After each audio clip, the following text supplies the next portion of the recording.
the Believe in Bravo Besties podcast. I'm your host, Diana Gebbia, and I hope you've got a drink of choice because we got a lot to talk about this week. Lots of Bravo tea to spill. We're going to recap part 1 of the Summer House reunion, and I had a run-in with a Bravo Leb this weekend. Why don't I just get into that? So Saturday, my friend Jolene and I went to SUR. Now, I have been there a whole bunch, but this was her first time going because she just got into Vanderpump Rules. Do not judge her for that, okay? And we had such a fun time. So, of course, we got an order of goat cheese balls. Our drinks were delicious. She had the Big Pinky, which is a classic when you go there. It's kind of like a mojito. And I had something called the Midnight Fizz, which had champagne, Saint Germain, and soda, a little bit of lemon inside. I love a Saint Germain drink. So we were very happy with that. And then for entree time, Jolene had the classic crispy chicken, which looked so good. I'm a vegetarian, so I have never tried that, but of course it's always talked about on the show. And then I had the chopped salad, which was delicious. Normally I get the angel hair checka, which is like the pasta. It's not about the pasta, but I have to fit into a bridesmaid dress in a few weeks. So yeah, no pasta for me last night, but it was delicious. It was a very good salad. I wish my salad making skills were that good. And after we were done, we're like, let's just take pics up and down Robertson because part of the street was closed off and we didn't know why. Keep that in the back of your mind. It's important for the story. So we're taking pics. We were met by a girl who was like the ultimate hype woman, just cheering me on, which was so nice of her. And then we were walking down Robertson. We're like, all right, we've had enough pics after we took 200 because we're basic. We figured now's a good time to go to my car and head back home. So we see this little setup. Clearly somebody's about to speak. There's a rainbow ribbon, which of course it's WeHo. So we love to see that. And we're looking and Jolene goes, oh my God, that's Lisa Vanderpump and Ken Todd over there. And I nearly lost my mind because, I'm not subtle about anything. And I said, do you want to stay and just watch what they have to say? So she said, of course. So I took the opportunity. I went live on Instagram for her whole speech. And it was all about how they're reopening West Hollywood because a lot of restaurants have been closed, including Tom Tom, but Lisa said they will be opening up again. No exact date on that, but SUR and Pomp are up and running. And it was really nice to see everyone eating outside, enjoying their night, people gathering in the streets, but not too crowded, of course. It just felt good to see people out and about again because last year, West Hollywood and the city of Los Angeles looked very different, and it was just not a great time. So I'm happy that these businesses are starting to get up and running again, and we can have some fun. So Lisa makes this great speech. I'm the ultimate hype woman. I'm wooing, we love you, we Lisa-ing, and everyone's staring at me because this apparently is a very New York, New Jersey thing. We get loud, we get enthusiastic. I stuck out like a sore thumb. It didn't help I had red hair, but you know what? My intentions were good, and I'm sticking to that. So after they're taking pictures, I take a bunch of pictures of Lisa cutting the ribbon with all the official, like the councilman, and the mayor of West Hollywood was there, the one who was at Sutton's event, who they said was good looking. He was there. He is good looking. And then Lisa, I remember, she's like, if anyone has those pictures, can you send them to me? And I was like, oh, I have them. And she just gave me the weirdest look, like, who the hell are you? And I don't mean that in a mean way, but now that I think of it, I guess it was kind of weird. But out of the goodness of my heart, I would have like airdropped them to her or like sent them via Instagram or sent them to an assistant's email. Like, come on, Lisa. I'm not a weirdo. I'm a nice person. My pictures are great. And then after that fiasco, I did ask her to take a picture with me. She was kind of in a rush. Was it my favorite housewife meeting? No. Was it the worst celebrity encounter I've had? Absolutely not. I think she had somewhere to be. I think she probably was a little bit overwhelmed and didn't want to take pictures with many people. But to her credit, she did take a picture with me. She did not take a picture. I don't know if she didn't take a picture with anyone else, but maybe one other person. So I do thank Lisa out of the kindness of her heart for stopping and taking a picture with me because I know my energy is a lot.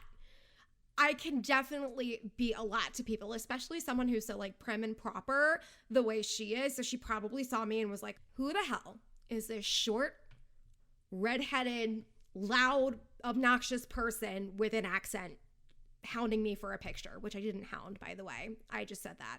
I asked very politely. I put my customer service voice on and I was like, Lisa, may I please bother you for a picture? And she did. We took a lovely picture. She was just stressed. It's okay. Everyone's allowed to have their days. I don't think Lisa's a mean person at all. I don't want that to be what you take away from this podcast. She is human. And Ken was just adorable. I took a picture with him and he made sure he got Puffy in the selfie with us because, of course, the dog's a celebrity too. So all in all, it was a really great night. Like, that wasn't planned. We had no idea that that was even going on. We had no idea Lisa Vanderpump was going to be there. And it was a success. And that was my weekend. I hope your weekend was just as good. Speaking of Lisa Vanderpump, I think it's time we spill the Bravo tea because we got lots of news about Vanderpump Rules this week. They are coming back for season 9. We don't know when they're filming yet, and they did drop 2 clips. So the first clip we saw was with Lala, Randall, and then Tom and Katie, and they were talking about how Lala is so proud of her body for being pregnant. And then she asked Katie and Tom, are you trying? And they said they, quote, pulled the goalie and thought it would happen sooner. So then Lala comes out of nowhere and she's like, Tom, do you sleep with underwear on? And he's like, I don't know. I think that's kind of weird. And then she said, Randall free balls it. And I was just like, oh my God, poor Randall. He was like, really, Lala? This man, I love Randall. First of all, I think he has a great voice. Second of all, I think he is the perfect balancing act for Lala. I think before it actually came out that it was him when they were just dating and he was like a mystery man, he kind of seemed like a jerk. But once we got to know Randall, we know and love him. He's just so easygoing. Lala can be full of energy and she could be an instigator, but I think Rand just mellows her energy out and they balance each other in the most beautiful way. But it was just so funny watching her give way too much information about him. And he was like, come on, really? Like a little bit offended, but like he knew his girl would do that. And I just love their dynamic. And that was also interesting to hear from Tom and Katie about them trying for kids and it just hasn't happened yet. So maybe that's something we'll see on the show. And I think a lot of viewers would benefit from seeing that because I'm sure a lot of people are experiencing that as well and they just don't want to talk about it. So it'll help to see someone going through that on TV. We also got a clip of Sheena with Tom and Ariana, and Sheena's pregnant, and they're talking about how Sheena has gone 9 months without Botox, and she's moving her face, and she can move it, and Ariana can't move her face. So that was cute. Right off the bat, I see a lot of people so upset that there's a lot of baby talk on the show. And I'm like, dude, the cast is pregnant. What do you expect? You're just going to have a bunch of pregnant people walking around on the show and you're going to pretend they're not pregnant. If they were out and partying, people would be just as mad. People would be annoyed. They'd be like, oh, you're pregnant. Oh, you have kids. You're leaving the kid now. You're going to go party. Granted, I don't want the show to be all about diapers and I don't know. I don't have kids, so I don't really know what a lot of baby talk is. But yeah, I don't want the whole show to be about the kids. But it's interesting to see these people who we have grown with from season 1 become parents. That's exciting to me. That's something I want to see.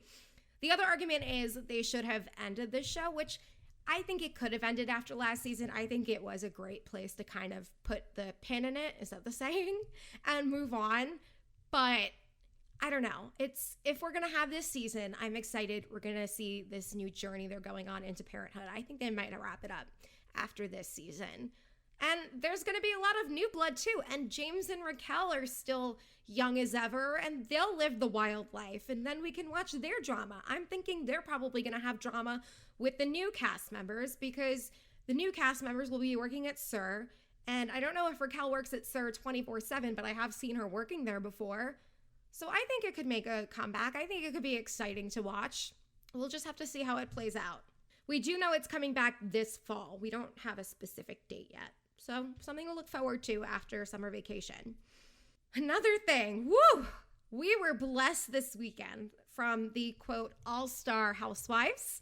So Melissa dropped a TikTok on all of us. So Melissa, Kyle, Teresa, Ramona, Luann, Cynthia, and Kenya, they're all dancing to that TikTok remix of Gas Pedal. And Lord, I think I've watched it no less than 700 times. So they're all in this line, like a single file line, and Melissa kicks it off. Thank God, because it only got worse from there. So Melissa knows the dance move. She looks great. And then Kyle comes up and, it wasn't bad. It was all of us after we've had a couple drinks, not our finest work, not terrible. Then you have Teresa, who it just completely, her dance moves embody her, because it's just like, what is going on? She half-assed the whole thing. It kind of reminded me of Mariah Carey when she like lip syncs, or remember that New Year's special she had where she like barely did the choreography and like just stood there and waited for someone to pick her up. That's Teresa. She gets her dancing inspiration from Mariah Carey. And then Ramona stole the show, and she didn't mean to steal the show, but she did. Ramona looked like something out of like Night of the Living Dead or something like that. She was doing the Scarn from The Office. Everyone was doing cute little like body rolls, and she had Thriller arms up. But if anything is good about Ramona, that's it. That's like the one thing. Lord knows Ramona is problematic. She's difficult to watch, but like, she's a hot mess, and that's what we like to see. So I'm glad she at least gave us that attempt. Then came Lou, and just like her cabaret, she thought she was doing a lot better than she actually was. I'm just going to leave it there for Lou. Cynthia was very cute. She was feeling herself. She was just trotting along to the beat. And then thank God Kenya rounded it off, because she needed to save that train wreck we just watched. She completely owned it. But yeah, if you haven't seen this, you could find this on Melissa Gorga's Instagram and TikTok, because what a freaking mess that was. And you know what? I need to call Melissa out for a second, because when you do a TikTok, if it doesn't come out right the first time, you just redo it. That's it.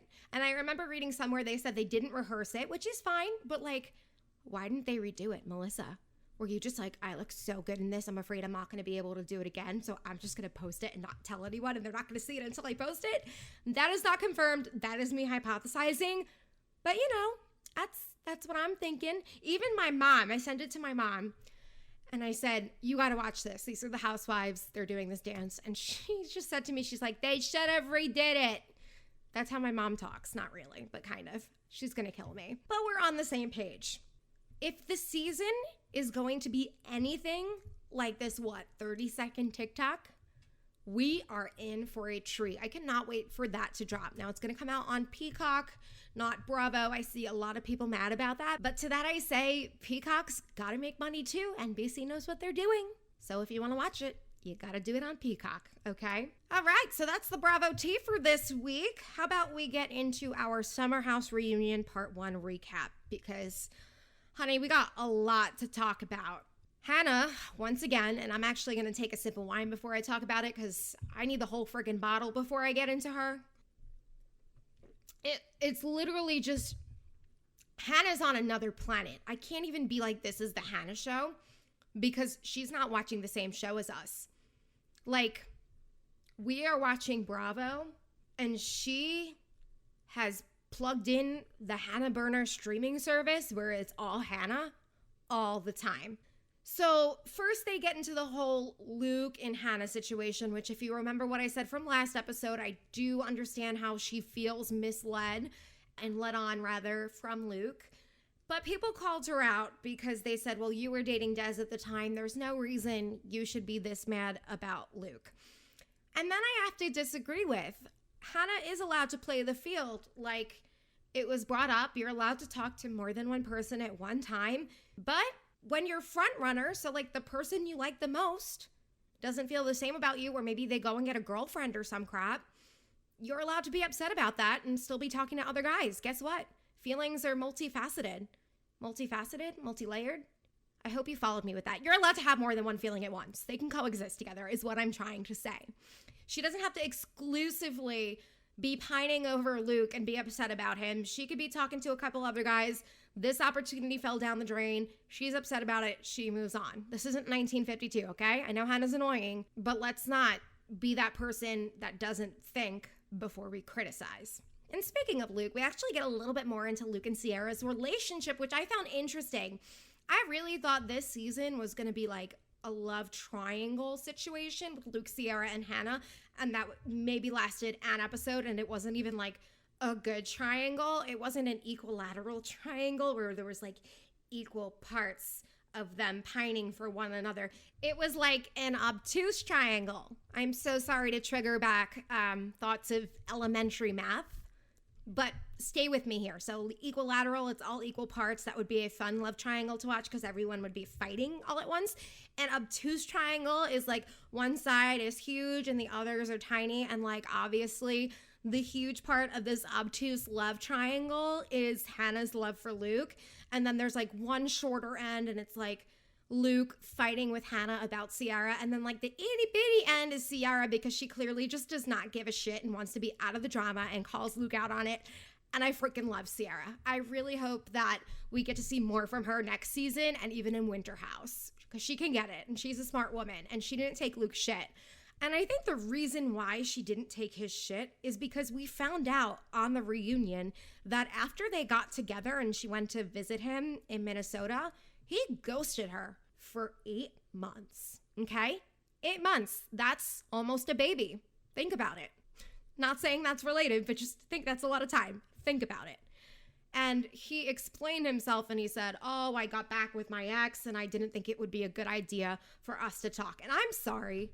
How do men work? How do their brains function? Do they really think it's easier to just cut off communication, like wake up one day, shut off all communication and leave the girl confused and upset rather than having a difficult conversation? But you know what? At least everyone's on the same page and moving on. It's not easy, but it's the right thing to do. Why is that so hard? Let me sidebar you for a second because I reconnected with one of my exes recently. This is just, it reminds me of Luke and how the decisions men make are very stupid. And we were talking. I mean, I knew nothing was going to happen because the long distance of it all just did not add up. But like, it was friendly conversation. And then he actually gave me advice about something because I had gone on a bad date recently. And he was like hyping me up and talking me up. And it was great. It felt nice. I didn't need the validation, but the validation was nice to hear. And then like a day later, he's back with his ex-girlfriend, which that didn't end well. I'm not going to spill anyone's dirty laundry, but my point is like, what? Why do men? Men have nothing but the audacity. I'm sorry. I'm sorry for like my 3 male listeners. You don't count. But all that was just a point to say, I don't get it. I truly just don't get what Luke was thinking. Ciara's gorgeous. It just goes to show you, you could be the most perfect specimen of a human being, like Ciara, and guys will still find a way to treat you badly. Just goes to show you. Ciara, my heart goes out to you, but you did the right thing, girl. So next in the hot seat, it's Lindsay. And of course, they get right into her relationship with Stravi. And Andy asked the question we were all thinking, which was, did Stravi agree to this timeline? Because there is no way in hell a man who you've been dating for a short amount of time is going to see this timeline for moving in, marriage, babies, and not run in the other direction. And I'm not saying people don't fall in love quickly and that just works out naturally, because sometimes it does go that way. But I think if a guy saw that timeline, he would kind of get high-pitched violin and a scary movie vibes. Like, you just don't do that. But she says, no, he agreed to it, which makes me wonder. Maybe she asked him while he was watching football or something. She said, like, hey, babe, I have this timeline. Like, we just started dating, but like by next year, I want to be engaged and moving in together, and then I want to have a kid. And then like as she said it, she timed it to where like his team was going to score a touchdown and he went, yeah. And she was like, okay, that's my answer. You agreed to the timeline. You're locked into this contract, because there's no way he was on the same page as her. And I know I said a lot of crap about guys not liking that. That's not necessarily fully true, but it's also very evident from the show that they were on much different pages. Come on, you have to at least admit that. When she said she wanted the ring and Stravi wanted to buy her the ring and she got the ring sizer from Luke and he was like, I never said that. They are on very much different pages. So just based off that evidence alone, there's no way he agreed to that. And again, I just don't see a guy agreeing to that right out of the gate. I do want to give a huge compliment to Danielle. I think Danielle was like the MVP of this reunion, even though I also think Amanda was, because she was just so tired of it all. But Danielle found her voice, and she's not afraid to speak. You know, she told Lindsay that you deserve someone who is there for you, and she gave her the speech that we all wanted to tell Lindsay as viewers. So I have to give Danielle credit where credit is due. I wish we could see more of her, but she's always working, as Andy said. But it's also funny because when she was a full-time cast member, like, she wasn't that entertaining to watch, and now she's kind of grown into it. So I would like to see her have a second chance at being a full-time cast member. Then, of course, we got to get into the Kai-Manda and Hannah drama. So Kai-Manda, for like my mom who doesn't watch the show, that's Kyle and Amanda, and they were fighting with Hannah. So Amanda asked Hannah a very good point. She said, you cry when people yell at you, aka Kyle, so why is it okay for you to yell at everyone? Which she does. And right away, the tears came out, and she said, I'm triggered by guys yelling, which I don't want to invalidate anyone's feelings. That's not what I'm here to do. But it did seem like an act. And let's say it was true. You know what? Because I do have an issue when people yell. I get very upset. I do start crying, not full out fake tears, but like I'll tear up when people yell at me. Just getting vulnerable with you real quick.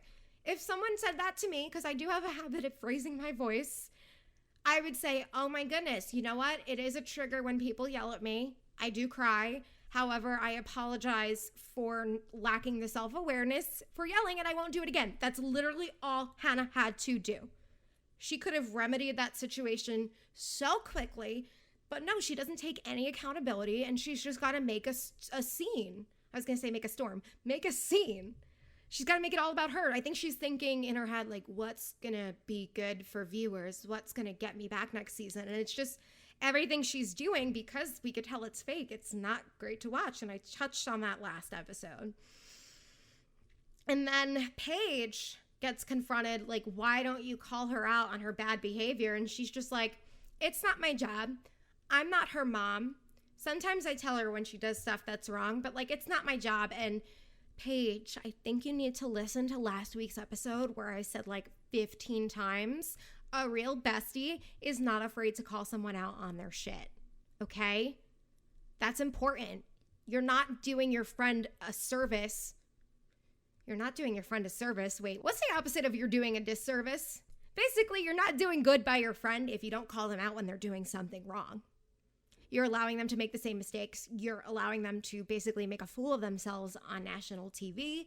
You're allowing them to self-sabotage relationships. You gotta call them out because you love them, and it's difficult. But that's what besties do, okay, Paige? Her response was just difficult to watch.